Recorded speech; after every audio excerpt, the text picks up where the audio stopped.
Sa nakaraan nga nating video, tuluyan na nga nagsimula sa panibagong training ang ating Xia Sun, at excited itong pinapakita sa ating bida.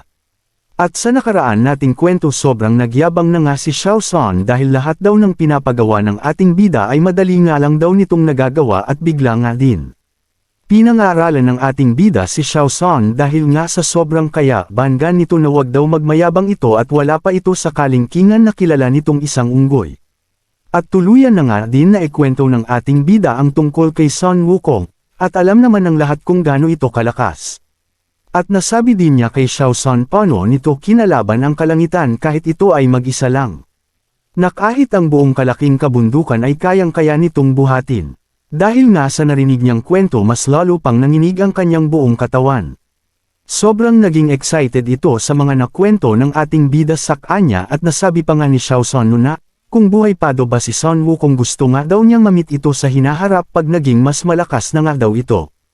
Kaya nga sa nakaraang nating kwento na sobrang nasisiyahan ang ating bida dahil sa mga nakikita niya kay Xiao Sun na punong-puno ng determination. Sa pagpapatuloy ng ating kwento binungad na naman sa atin ang isang maaliwalas na kapaligiran na pag ganito ang panahon ang sarap matulog sa ilalim ng puno habang nasa duyan. Pinakita na din sa eksena na, mataimtim na nagmameditate ang ating Xiao Sun at mukhang sobrang seryoso nga talaga itong lumalakas at na-inspire talaga siya ng sobra kay Sun Wukong na naikwento ng ating bida sa kanya. Pagkalipa ng ilang oras, natapos na nga ito sa ginagawa nito kaso wala nga daw naging resulta kaya ngayon pinag-iisipan niya ano nang gagawin niya, at nasasabi pa nga ni Xiao Sun na, ilang beses kun ang paulit-ulit, na mapalakas ang katawan ko kaso dai ko parent kayang I-move itong bundok na to.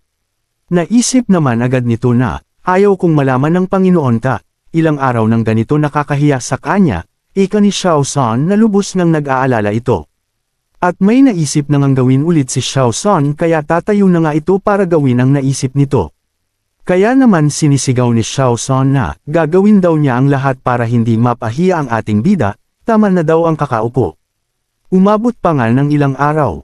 Makikita naman natin na mukhang kagigising lang ng ating bida at sarap nga daw at nakatulog ito ng mahimbing, at so refreshing pa nga daw.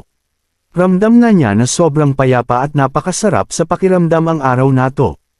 At gulat nga ito biglang may tumawag sa kanya na parang zombie na boses, at nasabi nga lang ng ating bida na Xiao Sun ikaw ba yan? At tinanong na nga ng ating bida si Xiao Sun na, kamusta naman ang practice mo? Mifayo ilang araw ka na ding nagtra-training. Dagdag pa na tanong ng ating bida kay Xiao Sun, at bakit naman ngayon ka lang nagpunta dito? Kaya pala sobrang nalulungkot ang ating Xiao Sun dahil sabi nga nito na, nitong mga nagdaan na araw po, bigo po kong pagalawin ang kabundukan. Kaya nahihiya po kong magpakita po sa inyo. At tahimik naman ang ating bida na nakikinig lang. Dagdag pa nito, habang biglang luhod ang ating Xiao Sun na, nasagad na po ang makakaya ko at alam ko po sa sarili ko ngayon na hindi na kaya ng nalalaman ko. Kaya naman po hayaan ninyo po kong tanggapin ang kaparusahan na ibibigay ninyo. Ikabi Xia Sun sa ating bida na sobrang nalulungkot sa kanyang pagmumuka.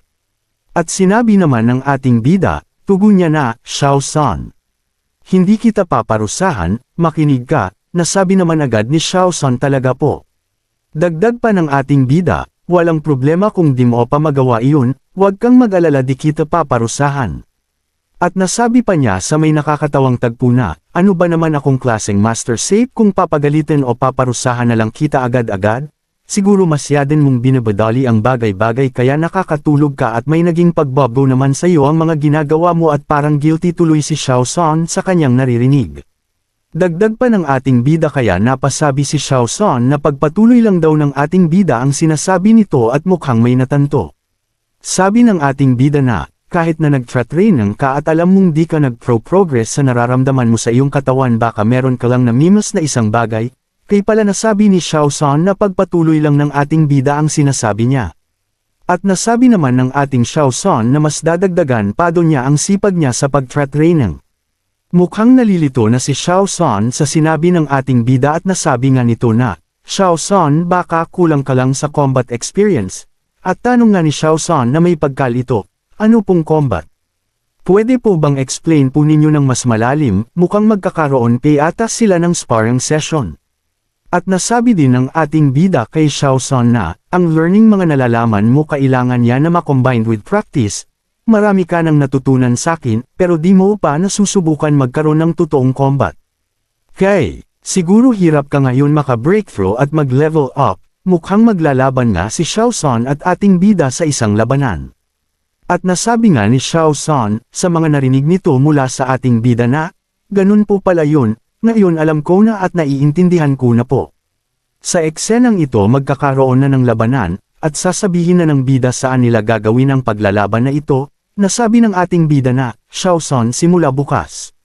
Makikipaglaban ka sa mga halimaw sa kagubatan, at maraming mga halimaw dito sa island kaya perfect ito para matest at sa training mo. Kala natin maglalaban na ang Master versus Disciple. Dagdag pa ng ating bida, Xiao Son pero ito tatandaan mo. Kung alam mong di ka mananalo okay lang yun tumakbo ka at nawalang nakakahiya doon. Ito na nga ang paalala ng ating bida kay Xiao Son na seryoso sa pakikinig sa ating bida. At mukhang nalulungkot pa ang ating Xiao Son dahil makikita naman natin dito nalito pa rin ito at nalulungkot. Nasabi nga nito na, opo pero may tanong pa po ko kung okay lang po. Kaya pala wala siyang kahit isang alam sa combat technique, kaya yumuko ito at humingi sa ating bida na turuan siya nito. Para nga daw mas ma-develop pa daw niya ng maayos ang kanyang pag-training, at hindi na daw siya mabibigo pa sa pagkakataon na ito. Nasabi pa nga niya na nag-training na daw siya ng matagal pero alam nga daw talaga niya sa sarili na sobrang kulang pa, at marami pa daw siyang kailangan na ma-develop sa kanyang sarili. At napayuko at napaisip naman ang ating bida sa mga nasabi ni Xiao Son, nasabi nito na, teka lang ano kayang pwedeng maituro kong moves. Sa kanyang pag-isip-isip mukhang may naisip na ang ating bida na pwedeng maituro kay Xiao Son.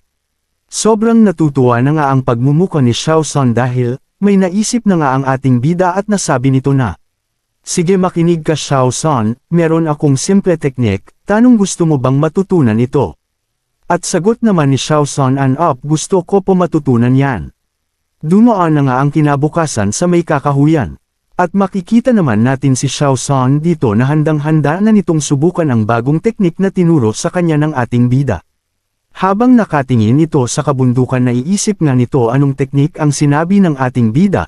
Nasabi nga ni Xiao Son sa kanyang isip na, Spirit Energy Wave, paano ko gagawin yun? Energy. Inisip ni Xiao Son nang bigla. Sinubukan na nga nito na mag-ipon ng energy sa kanyang palad at nasasabi nito sa current na lakas niya ay hirap pa itong makapagpalabas ng mas malakas na energy. At sinubukan na nga nitong si Xiao Son na ipunan sa kanyang dalawang palad ang energy at nasasabi niya sa level pa niya ngayon at di niya alam kung magtatagumpay siya. At bigla ninyang sinabi ang katagang, ka, at sinundan pa nito ng, mi. Sa ginagawang postura ni Xiao Son mapapansin natin mayroon itong kahantulad sa super ng ating kilalang individual na, ito pala ang tinutong teknik ng ating bida. Patuloy na epinerform ni Xiao Son itong teknik na ito habang pinapalakas ang energy sa kanyang kamay. At nirelease na nga ni Xiao Son ang energy wave na tinuro ng ating bida sa kanya, at makikita natin na sobrang lakas nga nitong nagawa ni Xiao Son.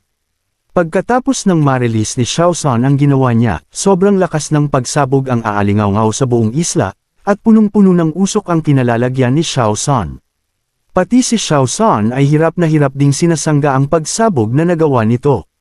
At pinakita na nga sa malapitan na sobrang hirap din si Xiao Son sa ginawa nito, sabi pa nga nito ang init at sobrang kakas ilaw. Tumindig at natapos na nga ang ginawang pagsabog na kakagawa ni Xiao Son at napupuno na lang ito na usok at may mapapansin din tayo mga tipak na mga bato sa kanyang paahan. At kinakabahan na si Xiao Son sa mga oras na ito iniisip nito ano daw ang nangyari sa ginawa nito, kung binaygaw daw ba nito ulit ang kanyang Panginoon. At minulat na niya ang kanyang mga mata at handa na daw itong makita ang nagawa nito, gulat na gulat nga ang kanyang nakita.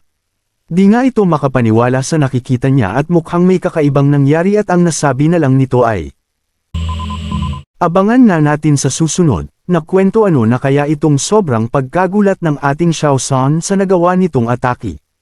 Ano naman kaya itong bumabagabag sa ating bida, na labis nitong pinag-iisipan ng malalim. At sa susunod ba nating kwento tuluyan na bang makakakita ang ating bida at magpapamalas ito ng sobrang lakas na kapangyarihan. At sa susunod ba nating kwento tuluyan na ang magkikita ang itong individual na ito at ang ating bida na mukhang may alam din sa rules na heavens at earth pagdating sa pagpapalakas.